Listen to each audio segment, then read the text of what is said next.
Ooh, if I barely touch it, it bounces. Do, do, do, do, do, do, do, do. Watching the live stream is like watching, like, I don't know, a rave. A boo, boo, boo, boo. Look, barely touch it with my mouse and it starts bouncing. This is a problem, boys. This is a problem. What's up, sons? It's Blind Rod with Son of a Tech once again, and welcome to the Crypto Mining Morning Show for, what is this, November 30th? Tomorrow we start a new month, and as part of starting a new month, it looks like we are also going to be starting a new pump. That's right. We got it. We are looking at more profit for less hash rate. Awesome. So I'm super excited to go over, of course, the crypto mining or the mining profitability with you guys. But first, we have a new release, yet another new release of a miner from PhoenixMiner. And it's going to be 5.9D, so we're going to go over the patch notes for that. We also have an announcement from Sapphire releasing mining GPUs, specifically AMD mining GPUs that looks interesting yet not very enticing. We'll go over why. We also have yet another GPU company coming out on the market, and we are going to talk about that. It is a Chinese-based company. And then, of course, we have Jack Dorsey's retirement. Is he going to be working in cryptocurrency now? If we look at his Twitter, it kind of looks like that might be the case. And then, of course, we always have our what to mine charts to take a look at for the RTX 3090, 2080 Ti, and 5700 XTs.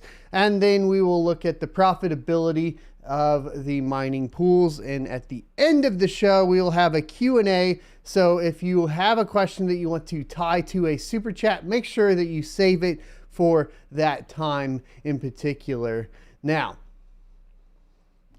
we're going to get a sip of our Gamer Sups, which there's not a link for today because they're not the sponsor or the partner for today. But definitely go check them out if you guys want a Bitcoin shaker. This is a different shaker. But I like green. It wouldn't work with the green screen. So I don't know why they actually have a green one. I feel like they shouldn't send content creators green ones. But, you know, I'll talk to my guy about that. Let's get into today's show. First, of course, starting with the ad for the day. Today's sponsor is Crypto.com. Crypto.com is my go-to centralized exchange for liquidating my crypto assets. With their Crypto.com Visa debit card, I can load up my mined Ethereum to pay for power and other operating costs quickly while earning up to 8% cash back. In addition to the Visa debit card, there are additional fiat options, including wire transfers, to easily receive your profits. Crypto.com also offers additional services, including trading and even staking, to earn additional revenue on your investments. Join 10 million plus users buying and selling 100 plus cryptocurrencies at true cost by using my affiliate link in the description for a $25 funding bonus. Or enter referral code SOAT at sign up for the same bonus. Remember, cryptocurrency investment comes with significant risks, so do your own research. Getting that ad in right in time for the official start time for today. I apologize for being late, but we can talk about that near the end of the show and what I'm working on.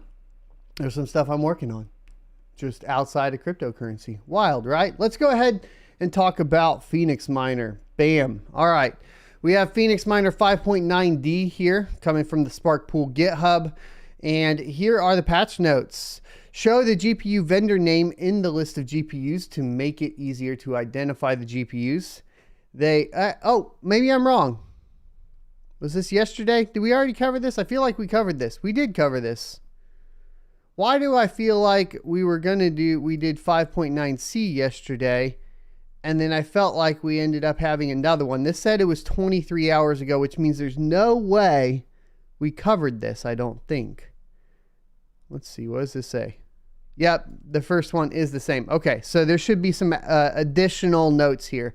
Added support for the latest AMD Linux drivers 21.40.1. There are some bugs in these drivers, particularly the clocks voltages can't be set properly with older cards. All right, so what's the new one? Validated support, fix issues with blah, blah, blah. 3, fix some connection issues. Here it is, right here. Fix issues with AMD 6700 XT older drivers. Yep, right here. And other fixes and small improvements. So it looks like primarily it was fixing issues with AMD RX 6700 XT on older cards. That's what I'm seeing as the only update for PhoenixMiner 5.9D. No big deal, really. We just got to cover it. So I guess if you were trying it on 5.9C or B and having some issues with your RX 6700 XTs, then you may want to check out the latest PhoenixMiner 5.9D. We covered all the releases for, of course, a ton of different miners in yesterday's Crypto Mining Morning Show, including, of course, XMRig, LoLMiner, TeamBlackMiner, and the 5.9C for PhoenixMiner. So if you're interested in those, go watch yesterday's show. Let's go ahead and talk about the new GPUs from Sapphire. Mining GPUs from Sapphire, meaning, of course, AMD technology. Let's hop right into it.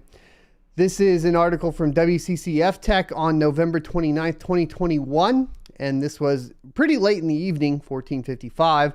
And it says Sapphire readies G Pro X80 and X60 crypto mining graphics cards feature AMD Navi 22 and 23 GPUs with a headless design, per pretty much the standard for crypto mining GPUs. Sapphire's crypto mining graphics cards based on the AMD RDNA 2, Navi 22, and Navi 23 GPUs have leaked out by El Chapuza Informatico. I think I said that right. We'll do. I still got to work on my Spanish. Sapphire silently offers AMD RDNA 2, Navi 22, and Navi 23 GPUs in crypto mining graphics card flavors. The two graphics cards that have been leaked include the Sapphire G Pro X80 and the G Pro X, 060 and 080. Both cards utilize the AMD RDNA 2 architecture, and the X80 based on the Navi 22 GPU, while the X60 features the Navi 23 GPU core. All right, so let's talk about first the X080 with the Navi 22. In terms of specifications, the X80 features an AMD Navi 22 GPU with 2,304 cores, which is 36 CUs, a clock speed of 2,132 megahertz, and comes with 10 gigabytes of GDDR6 memory operating across a 160-bit bus, which is interesting. Interface at 16 gigabits per second pin speeds. This delivers an effective bandwidth of 320 gigabytes a second. The card features a PCIe Gen 4x16 interface and is powered by a single 8-pin connector in terms of performance. The card offers around 38 megahash a second at its default 165 watt TGP, while optimizing settings could reach 41 megahash a second around 93 watts. Of course, we will have to see what the actual optimizations are once miners get these in their hands. But this is pretty much what we're looking at. Design-wise, the card comes with a standard dual slot and dual fan configuration, so you're getting an active cooling solution with a pretty decent heatsink underneath. The card is a headless only design and only measures 242 by 120 by 41 millimeters. It is intended to be sold in bulk for a price of around 750 euros and only works on Linux as per Sapphire.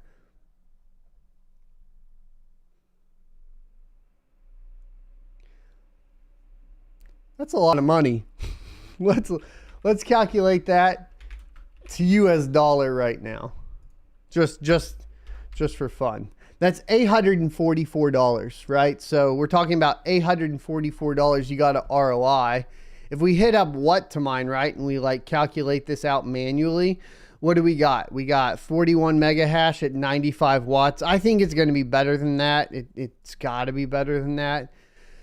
And you were looking at $3 a day in profit. So if we went ahead and pulled out a calculator here and we did 844 divided by 3 after a power cost of 10 cents a kilowatt hour, we're looking at 281 day ROI.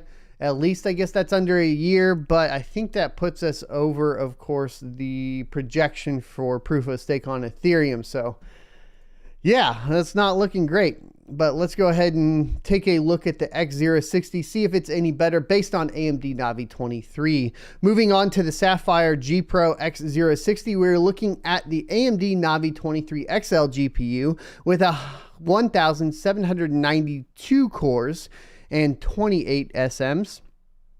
A clock speed of up to 2044 megahertz and 8 gigabytes of GDDR6 memory operating across a 128-bit bus interface at 14 gigabits per second speeds. This gives the card a total of 224 gigabytes of bandwidth. The card is powered by a single 8-pin connector. Performance-wise, this card offers 28 megahash a second at 100 watt default and up to 30 megahash a second with tune settings at 60 watts. At this performance level, the card is still unable to match the AMD RX 6600 non-XT that can produce up to 30 megahash a second with tune settings at just 50 watts.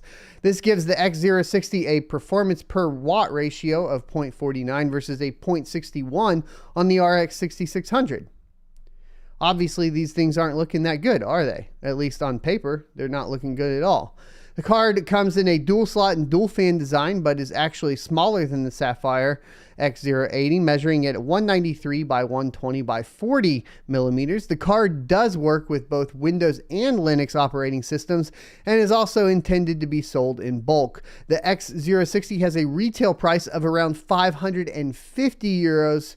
So let's go ahead and calculate that out. 550 euros for us Americans means we're looking at 620 US dollars. Then if we go ahead and hit over to what to mine and we type in that 30 at, what was it? 60 watts? Is that right? Did I do that right?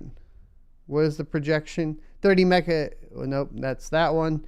30 mega hash a second at 60 watts. It's probably going to get down to 50 watts, let's be honest. But let's go ahead and calculate based off of what the article is saying.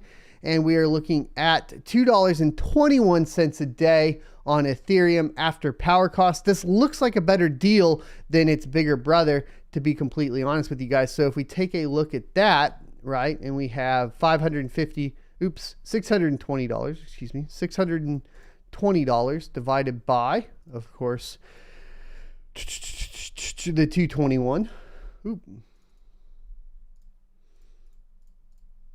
We are looking at an ROI of 280 days, so just a little bit shorter than the bigger brother.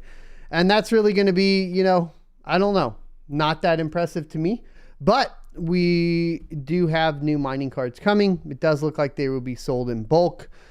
For most of us, and this is the problem, that I think, like, I personally have a problem with, and maybe others do, maybe others do not. I always see like people getting ASICs in bulk or getting GPUs in bulk. This channel has always been focused on the small at-home miner. And even though I have like a warehouse now that we're like filling out with more hardware, getting up the amount of capital to purchase things in bulk, especially like this at a price that makes them decent, is pretty difficult. And you can end up, if you're just barely making those little niches, like bouncing up your hash rate little by little, it's a lot easier to just purchase retail GPUs used on the market for a better price. And so I really, like, I have 0 mining specific GPUs. I don't have any of them. Would I recommend them? I don't know. I think the prices have to be better, right? Like if we're talking about resaleability, the point of that, right? And we want to say GPU mining is better than ASIC mining because you can resell the GPUs. This also obviously like defeats the purpose there. I still haven't gotten any CMP GPUs to test. I don't know. I'm sticking with retail right now. Let me know what you guys think in the comment section below, or of course the live chat. We'll address live chat at the end of the show, per usual. Now, moving on to the next topic, we have a new GPU mining company coming out of China. And this article is from Tarms Hardware, so let's go ahead and hop into it. Chinese company More Threads, get the play? Do you get the play? Moore's Law? All right. Announces full GPU development capabilities, touted as the world's first fully domestic Chinese GPU provider. The article goes on to say a Chinese company called More Threads has recently announced that it has become the first national company to introduce a domestic fully featured GPU solution. The company reportedly tapped most of its core engineering team from NVIDIA, with usual suspects Microsoft, Intel, ARM, and others. Also being headhunted for the engineering talent that makes up the company's roster.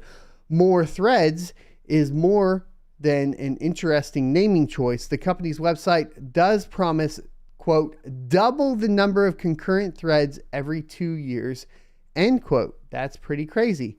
If that sounds familiar, it's because it papers to be named after Moore's Law, obviously, which predicts that the number of transistors in an integrated circuit will double every 2 years. Moore's Law is named for Intel co-founder Gordon Moore.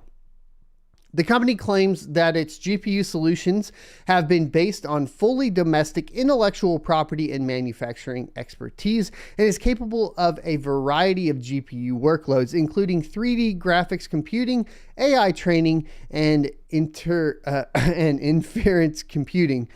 High performance parallel computing, and acceleration for ultra high definition video codecs. The company aims for its GPU to be seamlessly integrated with partner companies' infrastructure designs, including Chinese developed CPU and platform solutions, an integration process that the company has already started.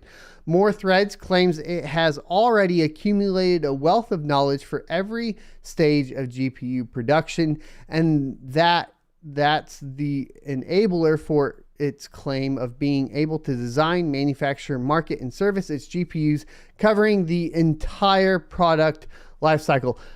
I don't know if you guys are feeling this, but I'm feeling like, yeah, they obtained all this knowledge from manufacturing NVIDIA and AMD GPUs and stealing all of the intellectual property. I don't know. Maybe I'm just a tinfoil hat guy when it comes to China and all the intellectual property they steal, but you know. It is what it is. Interestingly, More Threads was founded as recently as October 2020. A mere year has come and passed since its inception and towards the development of this GPU solution. The company did enjoy ample funding for its endeavors. The startup has already gone through 3 funding rounds in a single year, with prominent investors such as Sequoia Capital China, ByteDance of TikTok fame, and Tencent, all reportedly contributing at one point or another. Tencent.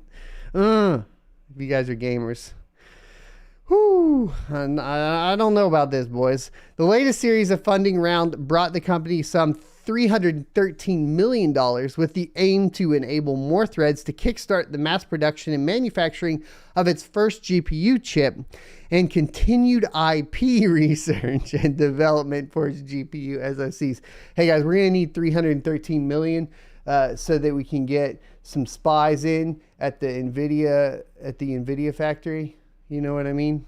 And the AMD one. Let's get it in there. Let's just sneak in. These guys are going to cost a pretty penny because they won't be the typical slaves that are building the parts, you know. So we're going to have to actually pay them to get this continued IP research. If Moore's Thread claims ring true, then it is certainly one of the pivotal moments in China's plan to become technologically independent from Western countries. Yep. When it comes to silicon-bound technologies, with pressure piling on China's manufacturing capabilities in the face of the U.S., China trade war technological independence for China does seem to be dependent on that country's capabilities to reinvent the wheel. I don't think you're reinventing the wheel. I think you're just building the wheel. You figured out what the wheel was and how to build it. You stole it from the guy that's building the wheel, and you're just going to build another wheel. That's what you're going to do.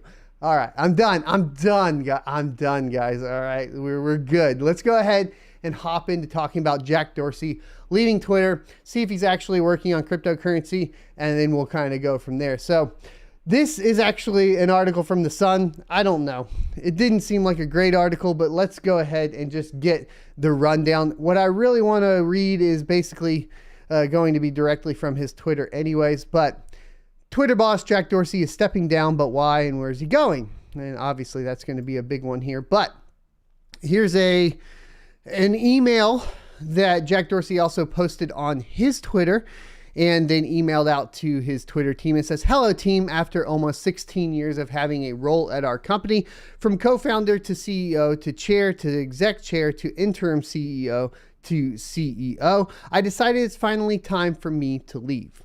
Why? There's a lot of talk about the importance of a company being founder-led. Ultimately, I believe that's severely limiting and a single point of failure. I've worked hard to ensure this company can break away from its founding and founders. There are 3 reasons I believe now this is the right time. The first is Parag becoming our CEO. The board ran a rigorous process considering all options and unanimously appointed Parag. He's been my choice for some time, and given how deeply he understands the company and its needs. Parag has been behind every critical decision that helped turn this company around. He's curious, probing, rational, creative, demanding, self-aware, and humble. He leads with heart and soul and is someone I learned from daily. My trust in him as our CEO is bone deep." The second is Brett Taylor agreeing to become our board chair. I asked Brett to join our board when I became CEO, and he has been excellent in every way. He understands entrepreneurship, taking risks, companies at massive scale, technology, product, and he's an engineer. All of the things the board and the company deserve right now. Having Brett in this leadership role gives me a lot of confidence in the strength of our board going forward. You have no idea how happy this makes me. The third is all of you. We have a lot of ambition and potential on this team. Consider this. Parag started here as an engineer who cared deeply about our work, and now he's our CEO. I also had a similar path. He did it better. This alone makes me proud. I know that Parag will be able to channel this energy best because he's lived it and knows what it takes. All of you have the potential to change the course of this company for the better. I believe this with all my heart. Parag is CEO starting today. I'm going to serve on the board through my team, Mayish, to help Parag and Brett in the transition. And after that, I'll leave the board. Why not stay or become the chair? I believe it's really important to give Parag the space he needs to lead. And back to my previous point, I believe it's critical a company can stand on its own, free of its founders' influence or direction. I want you all to know that this was my decision and I own it. It was a tough one for me, of course. I love the service and company and all of you so much. I am really sad, yet really happy.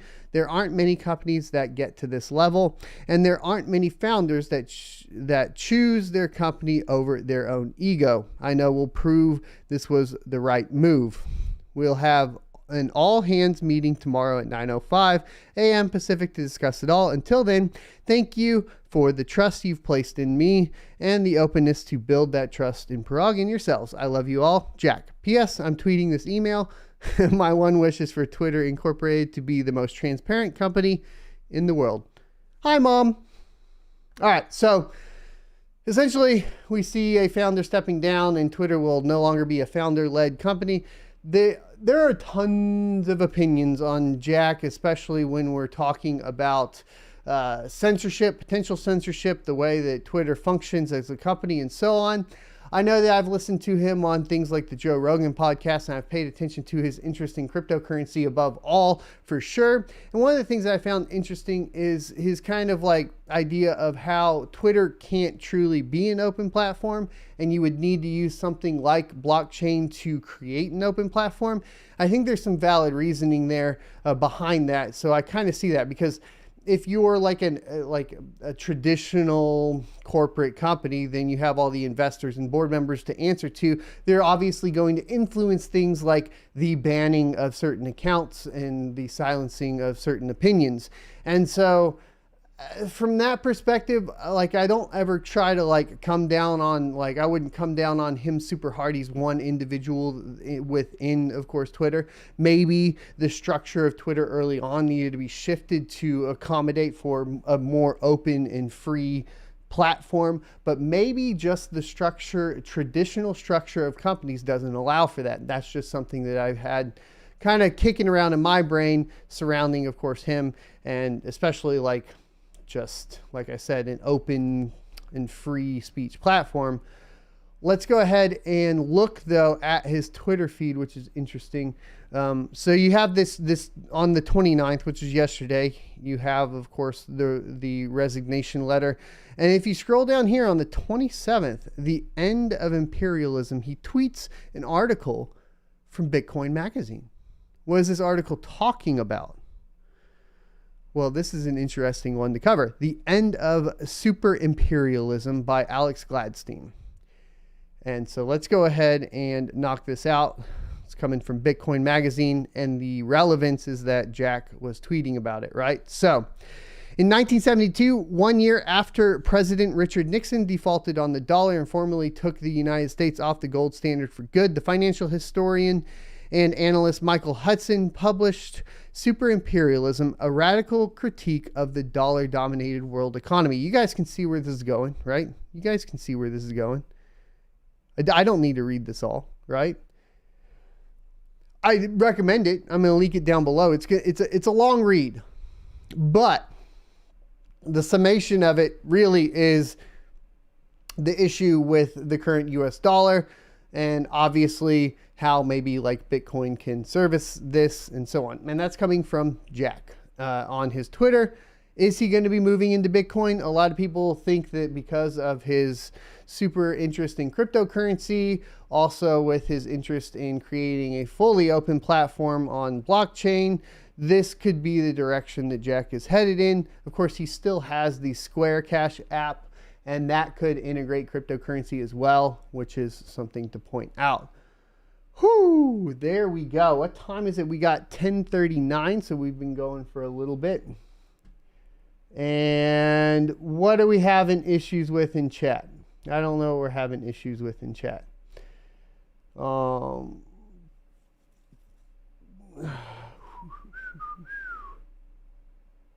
right. Well, I'm not really worried about it. We'll answer questions at the end of it. Let's go ahead and talk about what to mine. All right. So if we have the 3090 clocked in, what are we looking at now? We are back over $8 a day after a 10-cent kilowatt hour cost, which means, yay, we're at 823. I think it's up almost $1. Of course, we have the Ethereum price to thank for that. Not so much the Ethereum difficulty. So as you can see, Ethereum went back up to 4,650 US dollars as of today. You know, yesterday we were clearly, you know, around 4,000. We had dipped down earlier this month into like the 3,000s. I think it was like 3,900. So that's really where the profitability boost is coming from. And Zell hash has dropped down for the 3090. Now, the only card that has been outperforming on different coins other than Ethereum has been the 2080 Ti. Let's go ahead and calculate that out.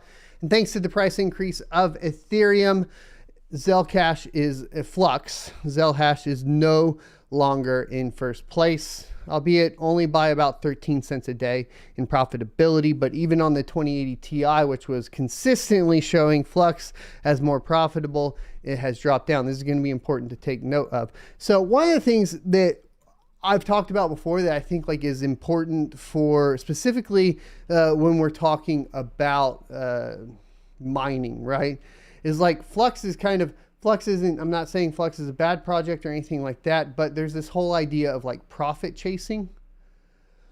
And if the price increase is what is adjusting the profitability, then you could see why essentially you would want to, even though Flux looks more profitable on your 2080 Ti's, depending on how many you have and how long that lasts for, you may just want to leave it on ETH, because at this point, like historically how much you're mining with that particular GPU, how much Ethereum you're mining on that particular GPU still ends up being the same. So over that entire time, you end up, if you held Ethereum, right? If you're holding, mining and holding for a certain amount of time, like a couple weeks is really where we're at. I think it's about 2 weeks the Flux was above Ethereum. So if you're going to hold for 2 weeks there before you cash out to pay power and stuff, you would end up doing better on Ethereum than Flux. And you can get into like some dangers by like doing that coin hopping. On the flip side, if you've been mining Flux, you know, early on, and then it hit that big price bump and all of these were more profitable, then you could have sold that off maybe for a little bit more too. It's a tough game. I definitely recommend, like, while we do have our issues with like trade channels, especially when we start hearing about undisclosed paid coin reviews and so on, which we will talk about at some point, it's still important to understand trade analysis. So I'd recommend checking out trade channels even as a miner, just so that you can get a better idea of like when to sell and when to hold, right? And try to time that out to where you're making decent profit. Of course, for miners, the other thing that you want to take into account is sometimes it's just easier to hold for a year. And the reason it's easier to hold for a year, at least in the United States, is that then you pay that long-term capital gains tax. Of course, the tax laws are shifting, and so we're going to have to see how those play out as well. That's not financial advice. Like always, you should be talking to a tax attorney or a CPA to get more information on how that runs. All right, so let's go ahead and talk about my farm. I have one rig down. It is my 3080 Ti rig. I will have to go in and check it out. And even with that one down, which has been down since yesterday, because yesterday was a pretty big day, we were still over $404 in profit for the day, which is awesome. So I'm super excited to see, you know, the price of Ethereum going back up. Our difficulty hasn't really changed. We're still mining the same amount of Ethereum. Yesterday, I believe the estimated estimated earnings daily was 0.088. Now with the 3080 Ti going offline, it has adjusted. We have lost 0.002 ETH daily, and I'll go get that back online sometime today, probably after, well, I don't even actually know. So I have another 3 a day coming up here, and so that's going to be pretty demanding as far as that goes. Finally, as always, let's go ahead, and I say as always, I have been forgetting to do this. Let's take a look at the mining pool's profit. At right now, it's 900 mega hash. Let's just go ahead and make this like 100 mega hash, because that's an easy one to calculate across. For the last 90 days, Crazy Pool has been on top. For the last 60 days, Crazy Pool has been on top. For the last 30 days, ZET takes the top spot, Mining Pool Hub comes into second, and Ethermine comes into third. For the last 21 days, we have Mining Pool Hub taking first, Flex Pool taking second, and Nano Pool taking third, with Flex Pool moving up there. Last 14 days, Flex Pool has moved up to second, or stayed in second, so that is kind of where we're at. Last 7 days, the last week, Flex Pool is in second, Mining Pool Hub is in first. Last 3 days, Flex Pool has moved into first place. And so if you guys have been on Flex Pool, and this is kind of the hard part too, we can look at the mining pool profits. And once again, this is the same problem as coin hopping. Pool hopping has the same problem as coin hopping. And that is essentially because you have that luck factor and varying size in blocks, it could just be a matter of time before any given pool hits a big block that you get a reward for.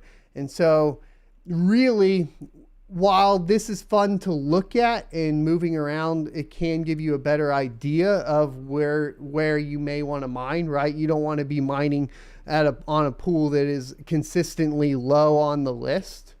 It could be due to their payout scheme. It could be due to their fees.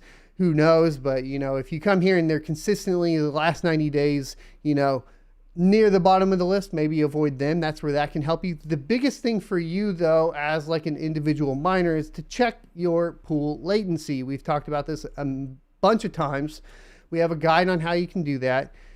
But the best way to increase your profitability as an individual miner is to check the pool latency, because stale shares and invalid shares are going to be paramount in the amount of Ethereum that you end up mining. If you're having invalid shares, typically that's going to be overclocks. You want to check your overclocks on those GPUs. But FlexPool, yay! I'm on FlexPool right now, so I'm happy there. Crazy Pool did take first place in the last day, with FlexPool in second place and Ethermine in third. All right, so I'm going to sit down now and we're going to answer questions. Please tag @SonOfATech if you have any questions. And then if you do want to do a super chat, make sure you go ahead and get those in now as well. And those will be prioritized for questions. And now I'm sitting down, so I'm going to take a sip.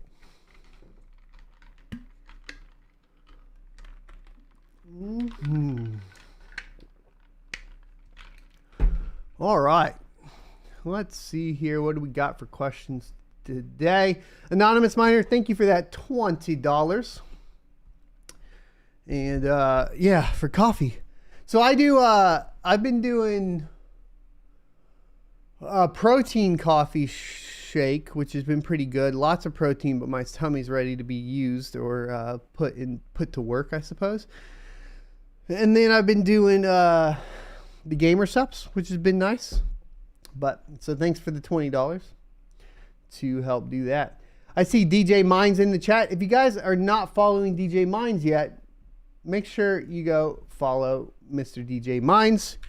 He is another fellow content creator. I'm going to get the link out. How are you doing today, bud? If you're still in chat, I'm going to get the shout out for you as soon as I can.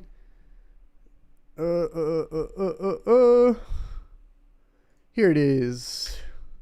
Relatively new to the crypto mining YouTube space. You got DJ Mines. Go give him a follow and let's pump him up. A rising tide raises all ships. You know what I mean? Let's bring each other up together. That's going to be super important. All right.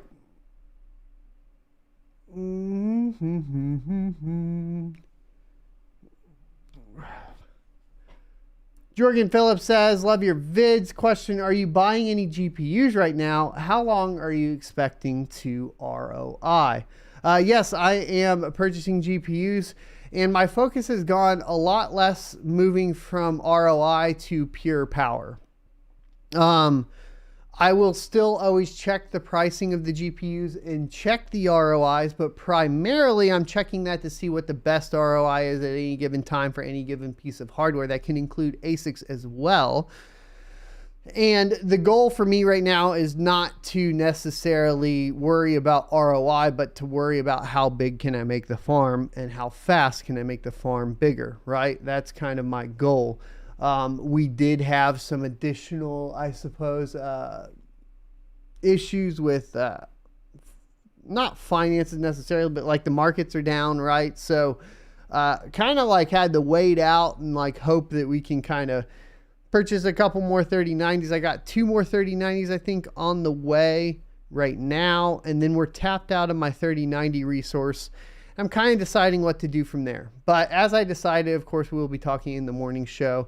Those two are going to come in. We'll get another 200 mega hash online. We'll be making another $16 a day. We'll be good to go.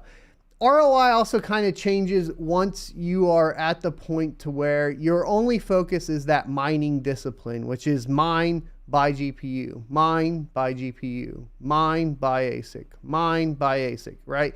You're just taking that profit, you're dumping it back in, taking that profit, dumping it back in. That's my personal strategy, and that's how it goes. We are getting to the point for my farm in particular where the next step will more than likely be upgrading to 400 amps and then lining out, you know, some more hardware that way. And so it's really going to like, there are those middle steps that you have to run into.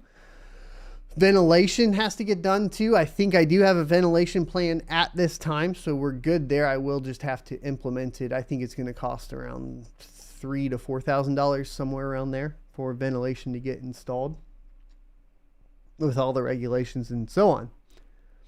All right. Anonymous Miner said, already subbed to DJ Mines, so that is good. Keeping that community rolling. Of course, I believe I got you in here. Yeah. Make sure you guys go follow Anonymous Miner too.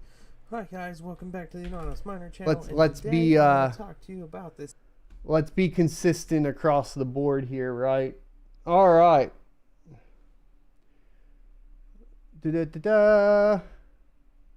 Happy Dictator says, at Son of a Tech, have you tried any AMD GPUs on Red Team Miner since it has cache instead of GDDR6X?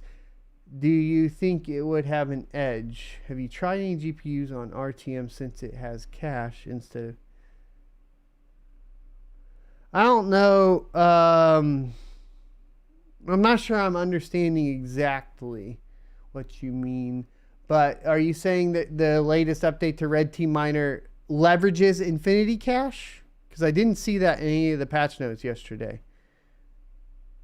I don't know. Or today. This morning I checked them again.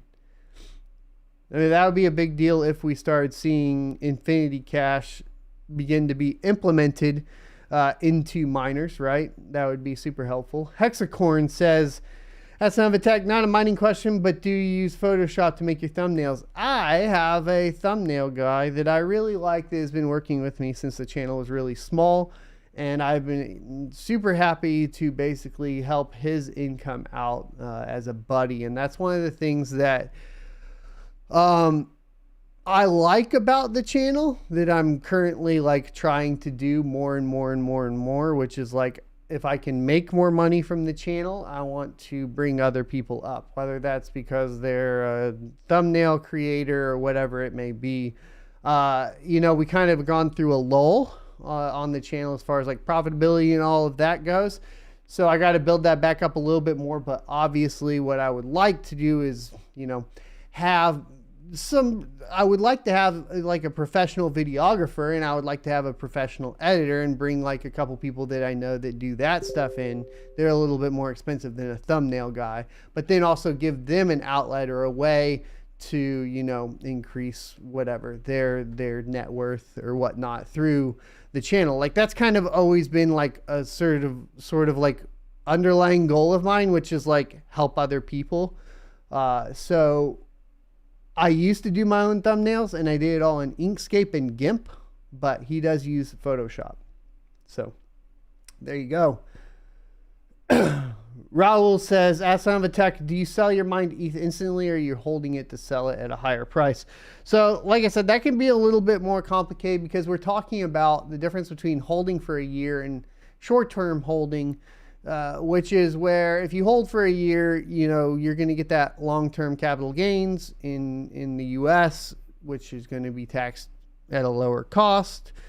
And there can be like definitely some advantages there. So you can have that long-term hold, but you also need to liquidate to basically pay the costs, right? So this can be extremely difficult when you look at something like, for example, I got paid out at the bottom of the market last week at 3,900. I knew it was going to come back up, so I don't want to cash out that 39 or cash out that ETH that I earned at 3,900, right? I'd rather wait.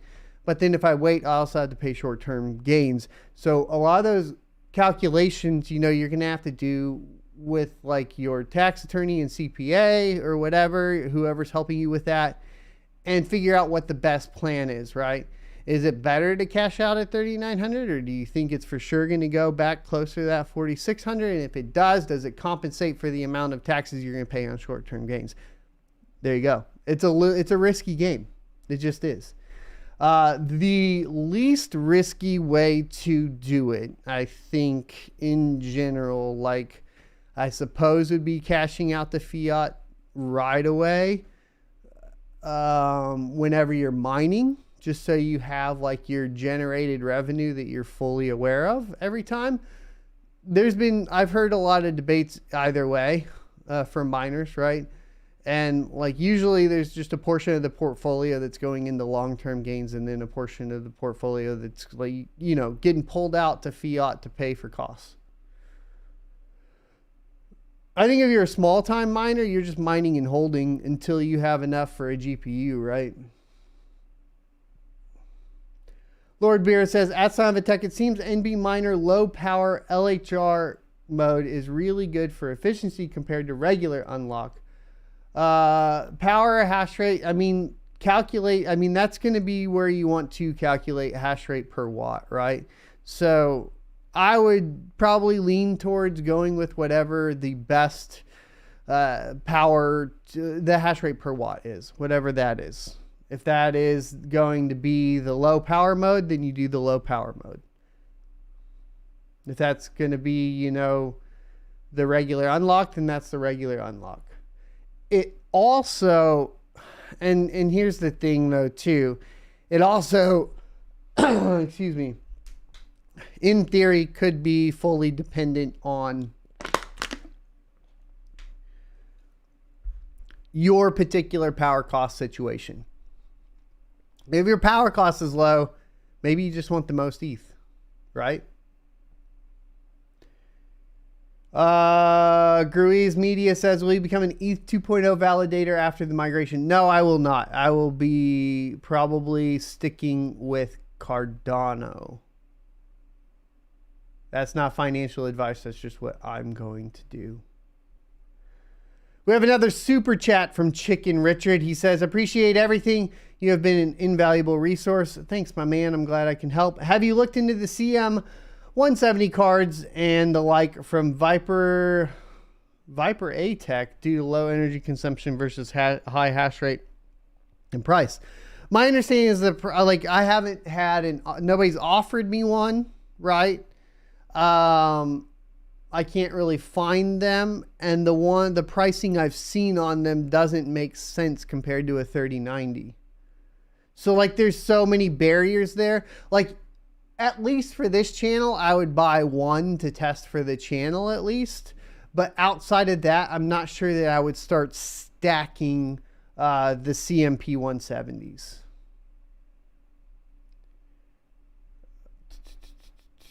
Mano Drizzle said, okay, let's see. Crypto Man 5000 says ETH 2.0 mathematically, how much ETH needs to be staked to actually implement proof of stake percent wise? I don't know. Could be good. The Racing Miner says, Son of a Tech, you reviewed a BioStar 12 GPU board. Have you used it yet? And do you have any problems with getting all the GPUs to recognize? Yes, it's in play and it's running 12 GPUs right now. Seems to be fun. Actually, I take that back. I think it's 8 GPUs. I have tested it with 12 though. Right now it's on 8 GPUs because I have three GPU 5700s that I'm repairing at this time. All right.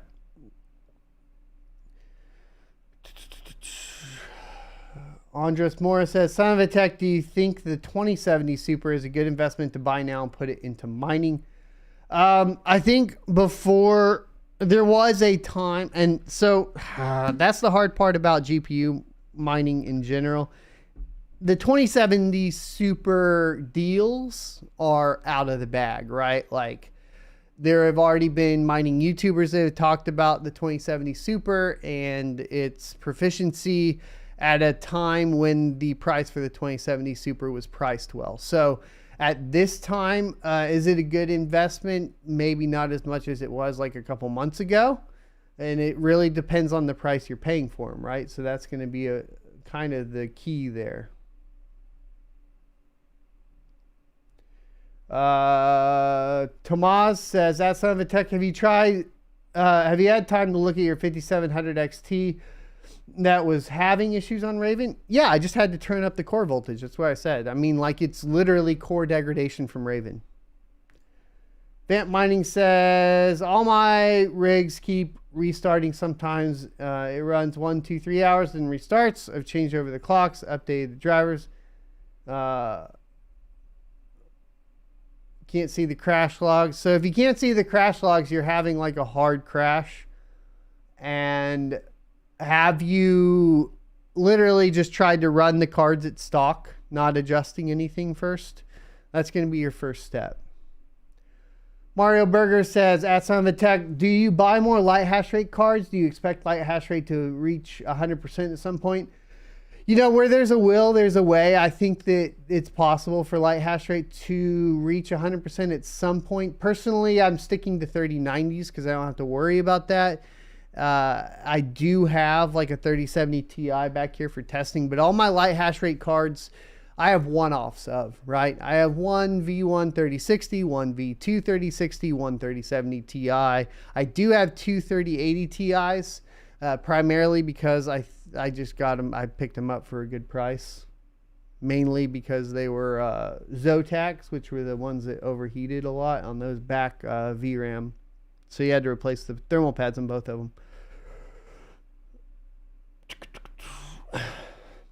Mighty 2K3 says, Son of a Tech, about ventilation, you should check out copper shims instead of thermal pads. I have heard of that. Somebody was going to send me some for the back side of the plates is what you're talking about, right, Mighty?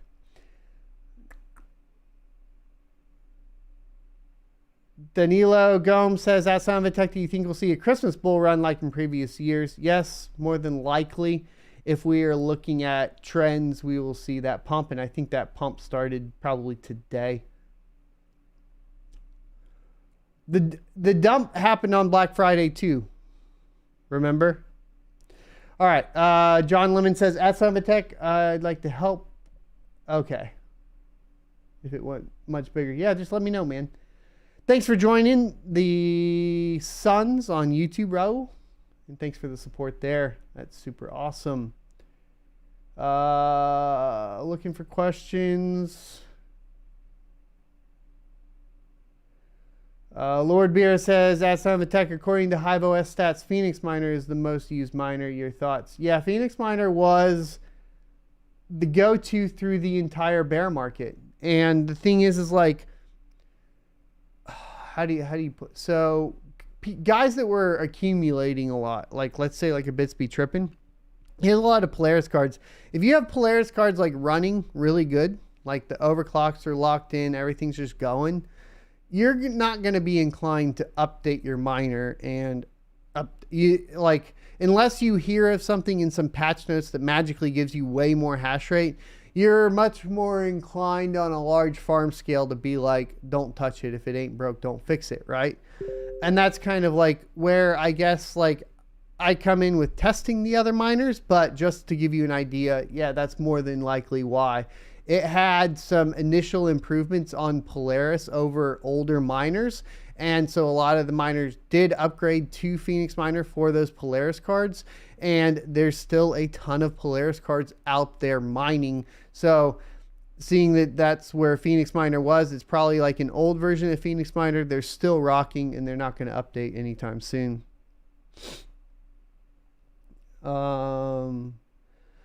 Detroit Irish says, that's Son of a Tech, best way to cash out, app exchange or fiat for ETH. I mean, like I use crypto.com to cash out because it's easy, especially because if you're just using it to buy more GPUs, you just load up that Visa debit card and you buy some more GPUs. That's kind of where I'm at with it, right? It's just easy that way. You can also transfer out, which is good. All right, we got another super chat from Veslin Panav. Thank you, good sir. Hello, first time watching live. Love it. I started mining this year with Ergo back in February. What is your opinion on its near and far future? I mean, Ergo has a lot of things going for it, right? It has all the smart contract stuff, you know, programming on the blockchain, blah, blah, blah. It already has a decentralized exchange in ErgoDex. It already has an NFT auction house without any KYC. And it was no emissions, which means that it adheres closer to the principles of crypto than, say, something like Ethereum. And so that's kind of where I'm at there. Not only that, but it's also an Oracle for Ergo and has the support of Charles Hoskinson, which in this current industry is regardless of your opinion on them, is a relevant factor to price and longevity, etc. MT Coiner, thank you for being a member for 9 months. You rock. All right.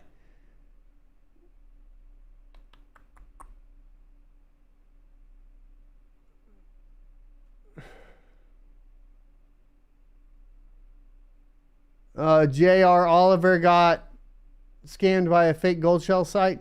Yeah, you guys gotta be really careful when purchasing ASICs. Right now, like from any mining hardware, if it sounds too good to be true, it is too good to be true. Just be very careful. For the most part, like BT-miners, I know because I work with them, has been good. The direct from Gold Shell is great, but obviously they're pretty much sold out of miners all the time. Go directly through the links in content creators' descriptions. So like, I think it's like Crypto Mining Bros from Red Panda. He's partnered with them, but make sure you go to his, like one of his videos and click the affiliate link. Not only will you support the creator that way, but you'll be safer as far as getting an actual legitimate site. So there's some tips there. The word Donner says, "Ask Son of a Tech, why a bull run during Christmas? Wouldn't people sell coins at Christmas for purchases like Black Friday?" It's the Black Friday dip and the Cyber Monday dip, and then it comes all back. The word that's like the point, right? And then from there, it's people buying cryptocurrency for Christmas and all that other stuff, plus all the investments and whatnot. Now, we also had like what MicroStrategy bought another 7,000 Bitcoin. Was that yesterday or day before yesterday? Something like that.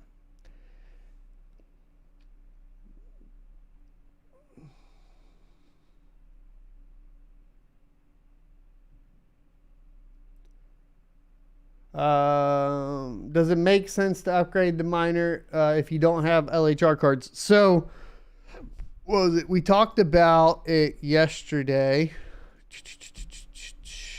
I believe it was LoLMiner. Let's look here real quick. So, the importance of keeping up to date with the channel, definitely at least browsing and seeing if there's new miner updates, is you will catch stuff like this, which is LoLMiner 1.37, which launched yesterday. We talked about it in yesterday's video. You ask, would you want to upgrade? Well, if you have a GTX 16 or RTX 20 series card or a GTX 10 based GPU, you may find advantages up to 1% or 0.4 to 0.7% better in upgrading to LoLMiner at 1.37.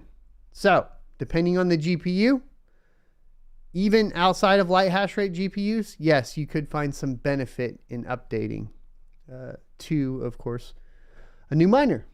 So there you go. Hope that makes sense.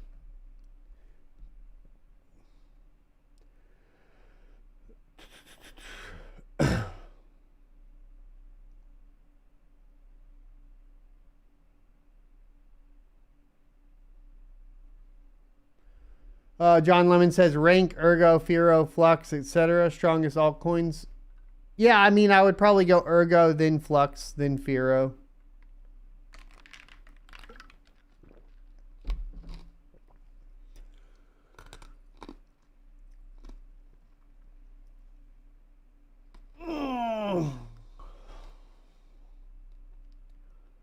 All right, boys. You got about 5 minutes left. So, update. Yesterday was a 3-a-day workout. We rolled jiu-jitsu. Then we did a powerlifting platform. And then we went and rolled again. We had all 5 of our meals, which means today, surprisingly, I'm feeling pretty good. And today will be another 3-a-day, which is 2 jiu-jitsu roll sessions and 1 weightlifting session. For you guys, as it pertains to the channel, we will be clipping out some of these segments for shorter segments for you guys to watch if you're just interested in a single portion. While I obviously appreciate everybody that watches live, I just want to make sure you guys are aware that like some of this will be reused content, kind of following the platform of a majority of the other like live stream channels in the way that they function to make sure that we're pleasing the algorithm and continuing to grow the channel. I have a lot of testing to do, but we're behind on it. The 3070 Ti needs to be tested. I do have a 6600 now that just came in. And then we have a 3600 XT CPU to test on mining CPU coins. And I believe I also have a 5900X that will be being tested as well. So we have quite a few things to test. It's going to take a while. No, Gun Muse, I don't do Aikido. I do Jiu-Jitsu.